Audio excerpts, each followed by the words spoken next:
السلام عليكم واهلا وسهلا فيكم. اليوم جبت لكم طريقة عمل مربى من قشور البرتقال. كنت لما قشرته حطيته في مية، غمرته في مي، حطيت عليه صحن، وكل يوم كنت اغير ميته يعني اكتر من مرة لحتى صار حلو، ميته صارت صافية. هلا راح نعصره ونطحنه بالمحضرة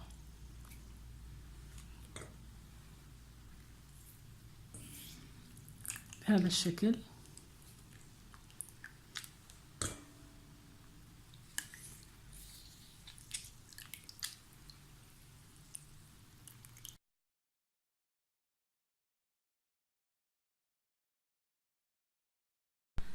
بعد ما عصرته راح بس هيك أزغره شوي لحتى أعرف أطحنه بالمحضرة.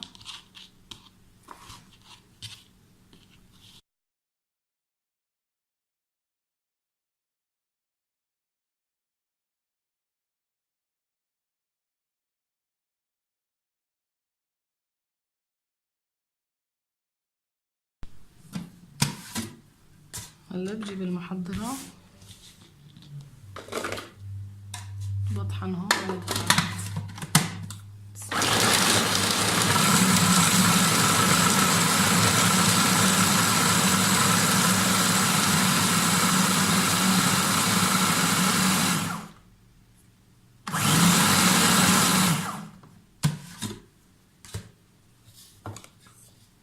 بهذا الشكل.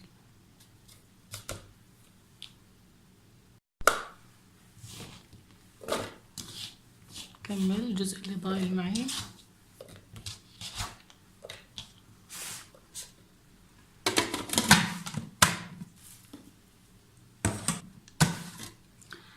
خلاص طحنت كل الكمية. هلا بدنا نحط عليها سكر.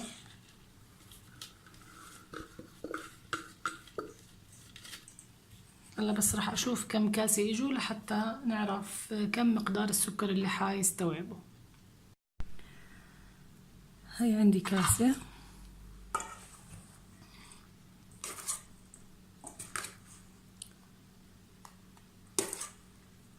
هاي 2،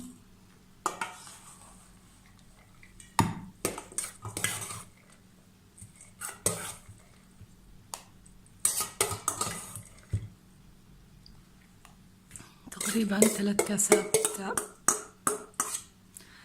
عفوا تقريبا 3 كاسات طلعوا معي من كاسة الإيكيا هاي. هلا بدي أحط لهم 2.5 كاس سكر. هلا زي ما حكينا طلعوا 3 كاسات، أنا راح أحط لهم 2.5 كاس سكر. فيكم تحطوا لهم 3، نفس الكاسة راح أستعمل كاسة أيكيا، نحط 2.5 كاس.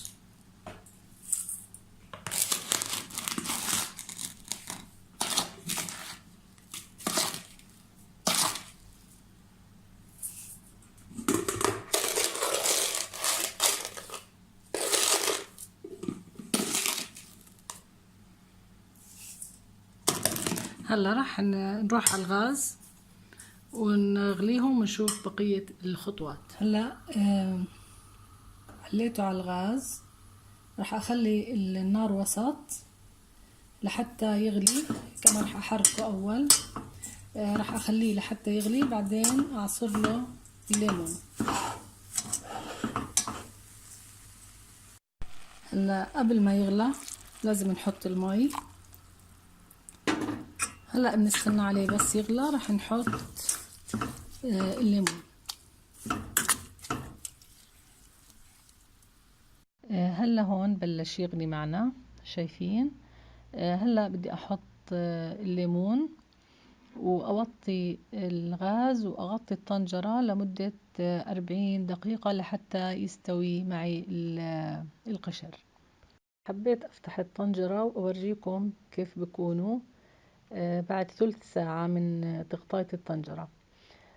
طبعا لسه يعني راح ارجع اغطيها كمان ثلث ساعة، بعدين اكشفها ونخليها تستوي براحتها. هلا هيك تقريبا له ساعة ونص على الغاز، خلص نشف. هلا بدي اطفي عليه واخليه يبرد. اوكي، هلا بعد ما برد انا عملت كرات بهذا الشكل. شوفوا ما احلى شكلها، زي الكريستالات طالعة، وطعمها طبعا كتير طيب. راح اكورهم بعدين ادحرجهم في جوز الهند. يعني شغلها كتير سهل، بنطول قطعة بالحجم اللي بدنا اياه، بس بنمسكها هيك على بعض، بنحطها في جوز الهند.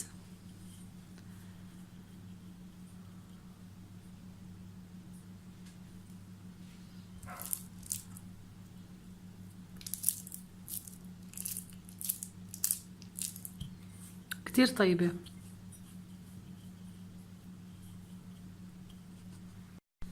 هلا بعد ما كورناهم كلهم هيك بس بكعبله في جوز الهند. بإمكانكم حتى تخلطوا جوز الهند معه، يعني مع من البداية، بس أنا بحس إنه ما في داعي، يعني هيك كفاية. وبهيك بتكون وصفتنا لليوم خلصت. بتمنى تعجبكم وتجربوها وتكتبوا لي تعليقاتكم وانطباعكم عنها. لا تنسوا اللايك والشير وتفعيل زر الجرس، خاصة للمشتركين الجداد. بنهاية الفيديو راح أحط لكم روابط بعض الوصفات، أتمنى تشوفوها. أشوفكم بفيديو قادم، وإلى اللقاء.